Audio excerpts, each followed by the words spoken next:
I mean, even Bobby Kennedy, a lot of us looked at him for a lot of the positions on his platform that we were like, okay, great, agree, agree, agree. And then suddenly he was like, he says, I'm anti war, but Israel. Well, why Israel? And rather than giving us the answer of because it's their homeland from 3,000 years ago or the Holocaust or some any other answer, his answer was because it's like an aircraft carrier in the Middle East.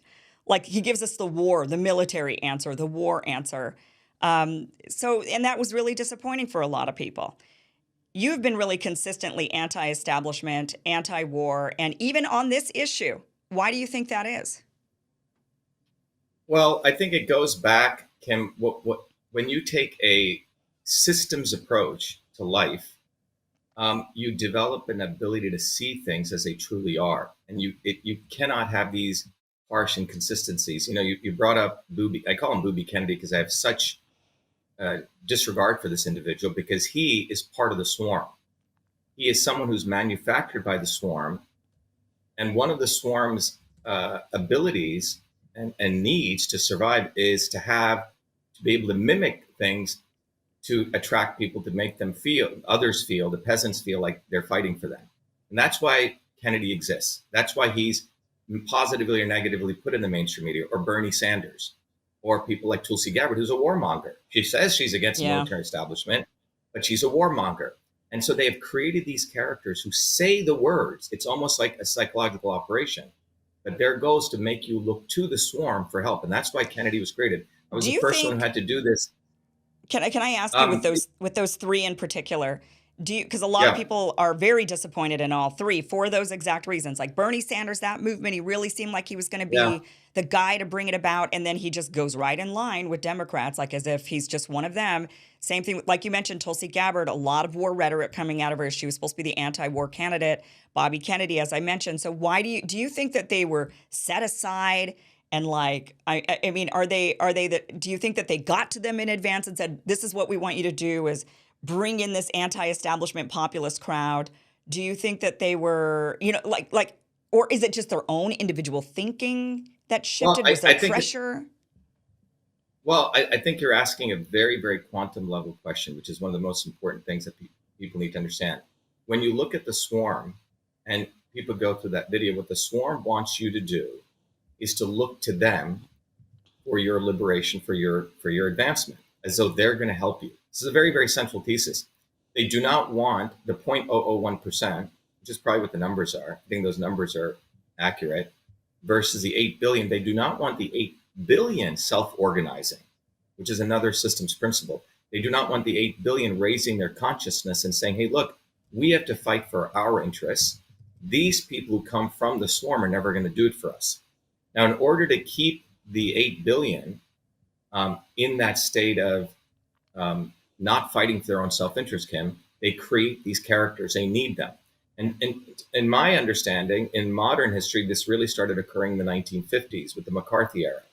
If you go look back between the 1800s and 1900s, there was a time when people started self-organizing.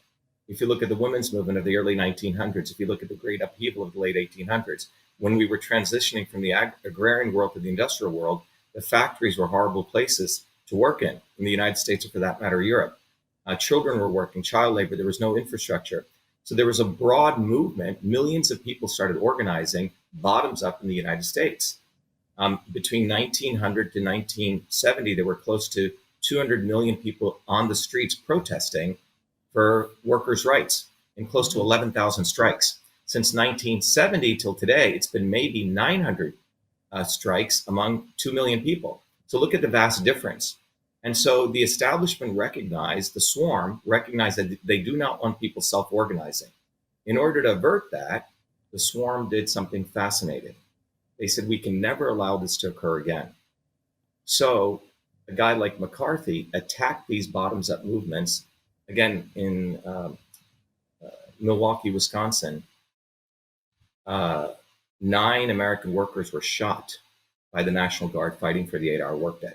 A lot of people don't know this.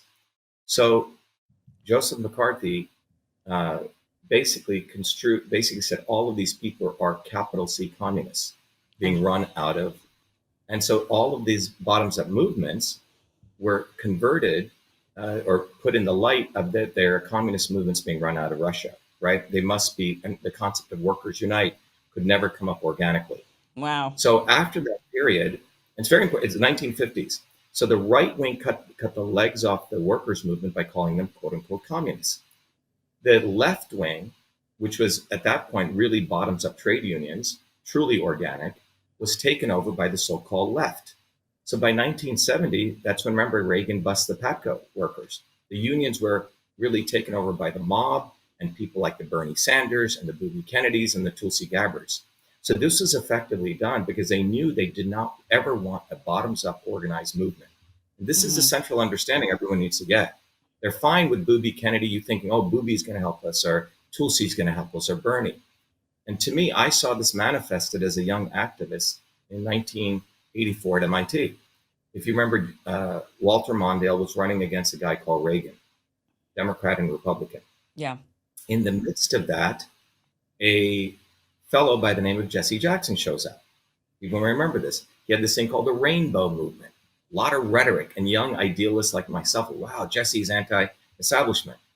But what we saw that he did was, like a fly trap, he attracted all these young activists, suckered them in, and at the last minute, he gives all of his votes to Walter Mondale, speaking the lesser of two evils. He was from the Reform Party. So that was his role. And some people say he was given an airplane for that deal, a private plane.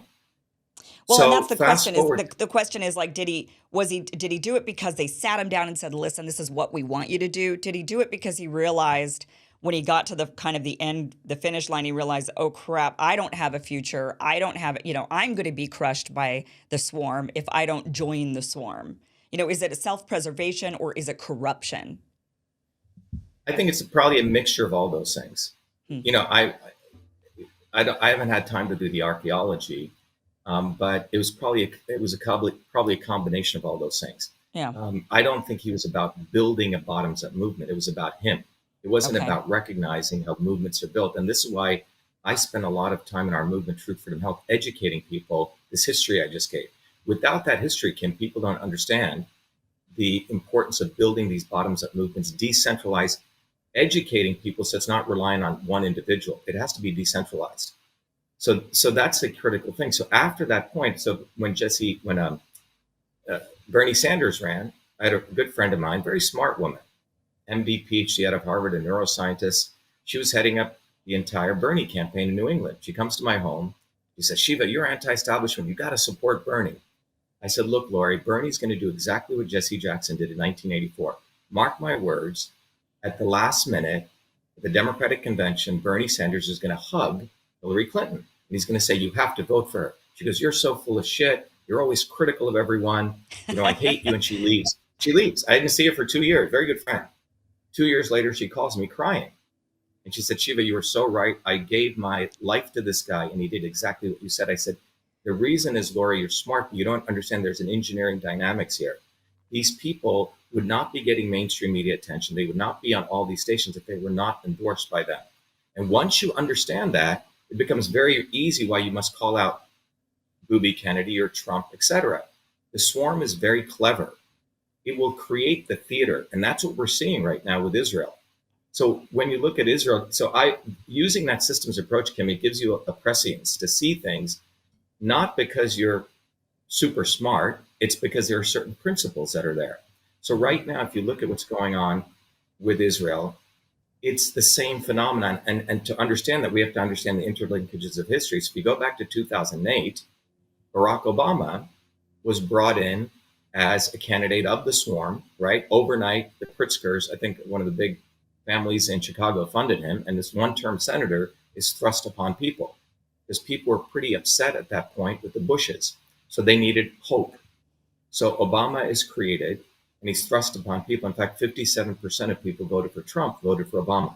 People need to understand that. So he was able to, quote unquote, appeal to the broad working class who, instead of breaking and building a bottoms up movement, they needed to put another false idol. And that's really the goal. They do not want people to build a bottoms up movement.